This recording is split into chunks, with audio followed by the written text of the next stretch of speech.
I'm really enjoying this discussion, and since this was the first sword I got, and I am a fan of Viking culture, I do really enjoy discussing this topic. So I thought I'd do a quick video just to get some things out there. There are kind of two questions that we've been discussing in this thread, and that's how exactly do you hold a Viking sword? Are you supposed to hold a Viking sword? Were Viking swords held? And then the second question is, why exactly is the Viking sword uncomfortable for me, and is there a way that I could hold it that would be comfortable? So the first thing to say is that this sort of handshake grip or extended point grip, that's definitely no good for me. If I try and do this, any sort of pressure on the back of the blade, say if it hit something or someone hit the top of the blade, just pops it right out of my hand. I don't have the finger strength or hand strength or wrist strength to be able to control it like that in any sort of combat situation. There's just too much leverage that the thick pommel here pressing against the heel of my hand there just pops out of my fingers. And of course this isn't going to be helped by having a smaller handle, even holding more of the palm. It just makes that problem even worse. It's even easier for me to lose that sword. So that leaves, for me anyway, in my case, the hammer fist grip is the only one that's left.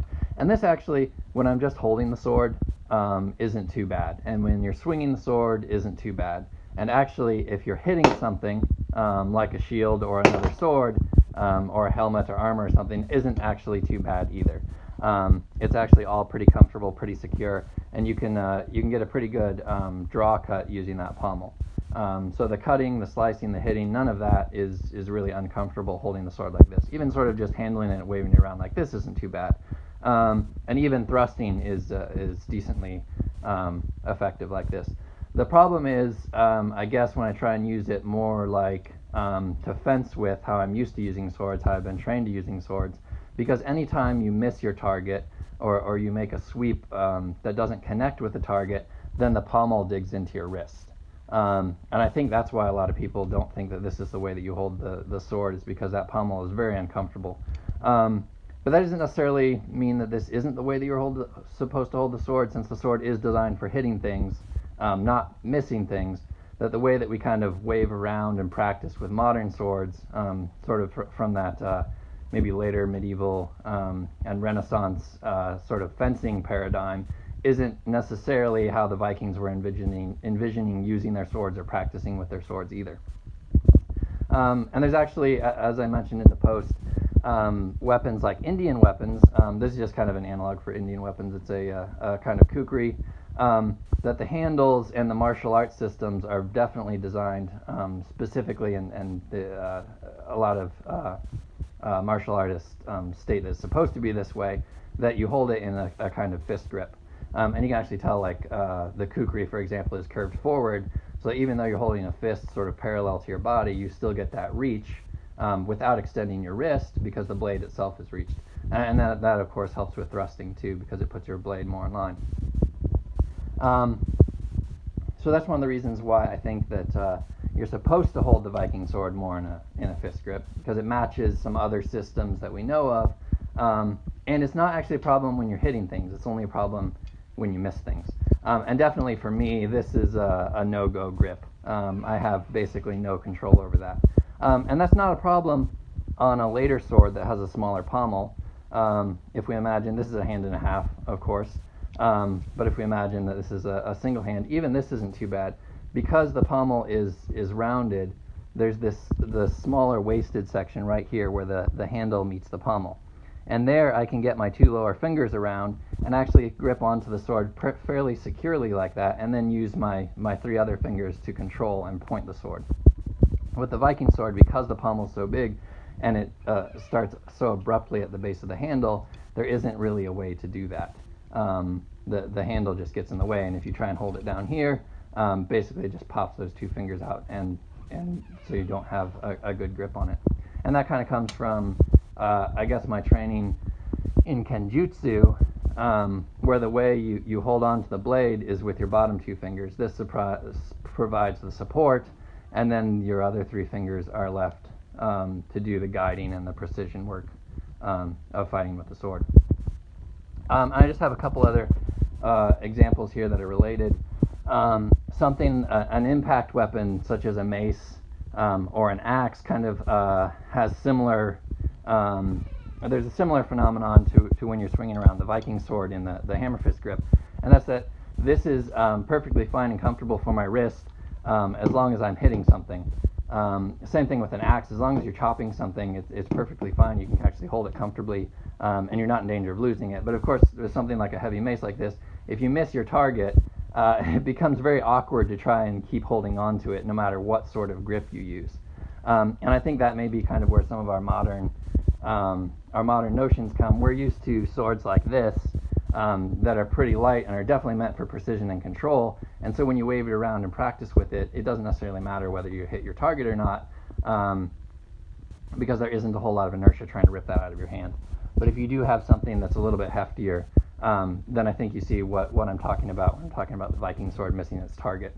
That this sort of grip is definitely not a problem, just holding the sword, handling the sword, thrusting, actually hitting something. But it's when you're missing or trying to wave it around or do sort of like air drills that becomes a problem. So those are kind of my thoughts as far as why the Viking sword is uncomfortable and in what sorts of situations it's uncomfortable. And as far as whether that makes sense to use the Viking sword this way, that's of course related to some of the things I've been saying. But I think the hilt design, at least to me, seems to be very similar to a lot of things that come from Indian martial arts, where it's pretty clear in those systems that you do hold it in sort of a hammer fist grip, where your wrist is sort of more locked and you're meant to fight with the weapon that way. And I think that makes sense because in a battlefield situation, if you're going to be experiencing any sort of fatigue or stress or adrenaline, you're not going to want to rely on your fingers to do the holding and the precision work. Precision kind of goes out the window in a melee. So the idea that this is the way that you're supposed to hold a Viking sword because you get more precision with that. And remember, almost everyone on the battlefield in the Viking day is going to have a shield too. So you're trying to get around the shield. You're not necessarily trying to get through someone's sword defenses. So precision for that isn't exactly going to be of use. Little movements aren't going to get me around this shield. It's going to be large arm movements that are going to get me around the shield to hit whoever's behind it. And another reason is that because of that, I don't think point is very important for the Vikings, because everyone had shields. And in later Europe, we see swords develop more like this when we know that the point did become more important, that the pommels actually got smaller. They didn't keep with the Viking pommels. And I think that's an indication that the Europeans themselves didn't see this as a very useful pommel for giving point. That when the point became more effective, when there were less shields because armor was more effective, you needed to stab through things. This is the kind of pommel that they developed for those sorts of swords.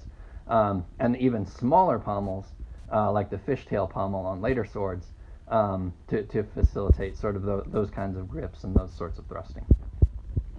And of course, a lot of this is definitely, I have my own personal biases given that I have a pretty weak wrists and weak grip for a fencer.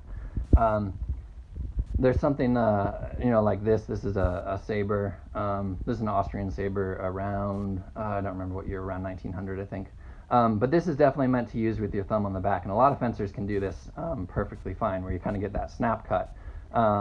But this, even though this is the way that you're supposed to grip it, and this is the way that it was taught to grip it, and that's pretty much a known fact, it's pretty impossible for me to effectively use the sword like this, just given my grip strength and my wrist strength.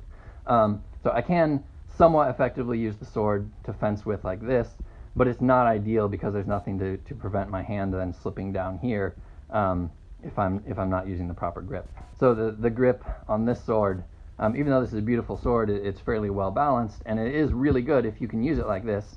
For me, it's just not comfortable. I'm not able to use it like that. So I have to try and do some sort of modified grip that it wasn't actually intended for.